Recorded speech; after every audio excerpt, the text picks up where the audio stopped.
안녕하세요. 에솔입니다. 3월 9일에 상장하는 엑스비스 상장일 체크포인트 같이 점검하도록 하겠습니다. 회사는 지능형 고출력 레이저 솔루션을 전문으로 하는 기업입니다. 솔루션의 핵심은 바로 비전 스캔 플랫폼 기술인데요. 이게 AI와 로보틱스를 결합한 국내 최초의 지능형 고출력 레이저 솔루션이었습니다. 이런 플랫폼 기술을 기반으로 다양한 장비를 만들었는데요. AX 웰드, 레이저 웰딩 장비로 2차 전지 셀이나 모듈, 전기차용 모터 부품, 카메라 모듈 등 조립 공정에 활용이 되는 장비가 매출의 비중이 가장 높았습니다. 그래서 2차 전지와 전기차 산업에 사용되는 레이저 가공 솔루션이 주력이었고, 그렇다 보니까 현대모비스를 비롯해서 배터리 3사 등이 주요 고객사였어요. 2차 전지 쪽이라 조금 걱정이 되던 차에 현대차 그룹으로부터 로봇 액추에이터 레이저 공정 장비를 수주했다라는 소식을 전하면서 현대차가 그랬던 것처럼 로봇과 피지컬 AI 기업으로서의 기대감이 엄청나게 커진 상황입니다. 요게 가장 큰 매력 포인트라고 봤어요. 네, 공모가는 11,500원 미래에셋 증권에서 배정을 받았습니다. 최종 배정 내역부터 보시면 우리사주 조합에 배정된 내역은 없고요. 기관 투자자도 미납 없이 다 참여했습니다. 최종적으로 확약은 96.19%입니다. 수요 예측 때 75.70%로 이미 높기는 했는데 아무튼 최종적으로 수치가 좋고요. 또 6개월과 3개월 장기 확약의 비중이 더 높기 때문에 퀄리티 측면에서도 좋다고 볼 수 있겠습니다. 적용해서 상장일에 유통 가능한 물량을 계산을 해보면 142만 5,122주, 주식 총수의 15.27%까지 감소하고요. 유통 물량을 10%대까지 줄여놨어요. 품절주 느낌으로. 그리고 공모가 기준 금액으로는 약 164억 원. 바로 앞에 상장했던 161억 원의 S팀과도 차이가 거의 없습니다. 그래서 다시 한번 따따블의 기대가 커지는 거고요. 자, 상장일 매각 가능한 주차별 비중을 봤을 때 기존 주주의 비중은 55.04%로 아주 높진 않고요. 그 다음에 일반 청약자가 40.35%로 우리의 역할이 좀 중요하겠습니다. 일반 청약자도 대부분이 따따블까지 기대를 하고 있다면 장전 동시효과에 나오는 물량이 많지 않거나 대부분은 또 상한가의 매도 주문을 낼 수가 있기 때문에 아예 시초부터 굉장히 높게 떠서 출발할 가능성도 높아 보이긴 합니다.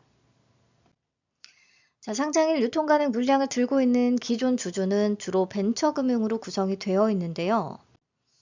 유상증자 발행 내역 통해서 단가를 추정해 봤을 때 55원, 4,630원, 8,267원도 있지만 24년에 진행된 것은 14,286원.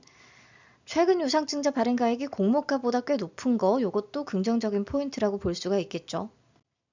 자, 조건만 다시 정리를 해보면요. 확약은 96.19%로 굉장히 높고, 그러니까 기관 물량은 당일에는 거의 다 잠겨 있다는 뜻이고요.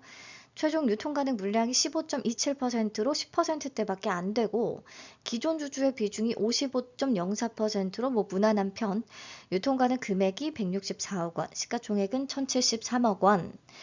100억 원짜리가 이렇게 이어서 나오기도 힘든데 아무튼 둘 다 유통 물량 측면에서 강력한 장점을 보이고 있습니다.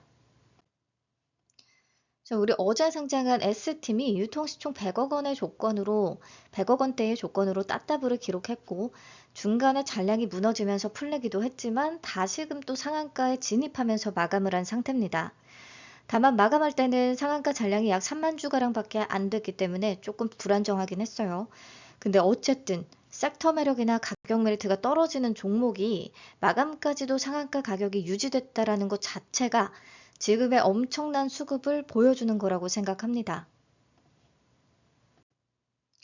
그렇다면 엑스비스는 새만금의 AI 로봇, 수소 혁신 거점을 구축하겠다는 현대차 그룹의 굉장히 직접적인 관련주로서 섹터 매력도 있는 데다가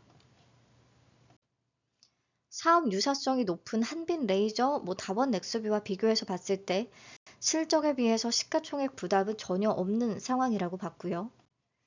또 회사 측이 제시한 비교 기업을 기준으로 주당 평가가액을 계산해보면 약 27,516원이 도출되기 때문에 공모가보다 139%나 높은 수준입니다.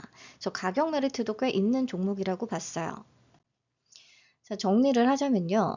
비슷한 유통시총의 에스팀이 따따블을 찍고 심지어 따따블로 마감을 해준 상황입니다.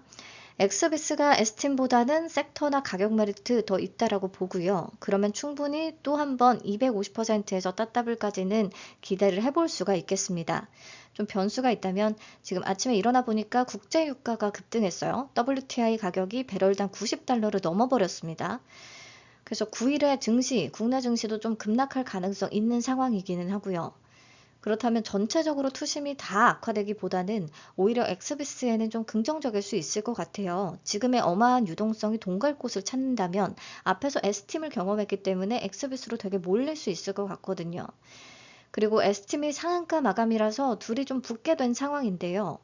S팀은 상한가에 탄탄히 잠긴 게 아니라 조금은 불안정한 모습을 보였기 때문에 그쪽으로 다 쏠린다기보다는 엑스비스는 제갈 길을 갈 듯합니다. 그리고 두 종목을 합치더라도 유통가능 금액은 1,000억 원이 안 되는 거라서 둘 다 잘 갈 수도 있어요. 그래서 크게 걱정 안 해도 될 것 같습니다. 그리고 엑스비스는 뒤로 당분간 상장이 잡혀있는 종목이 없기 때문에 따따블에 잠긴다면 상황상 더 유리하겠고요. 그렇기 때문에 또 따따블의 가능성이 좀 더 높다고 할 수도 있겠습니다. 왜냐하면 S팀보다는 추가 상승을 좀 더 안정적으로 일정상 기대를 해볼 수 있는 거니까. 네, 그래도 설레발은 금물이죠. 상장일의 상황을 보면서, 수급 상황 보면서 잘 대응을 해봅시다. 감사합니다. 건강하고 행복한 주말 되시고요. 월요일 아침에 뵙겠습니다.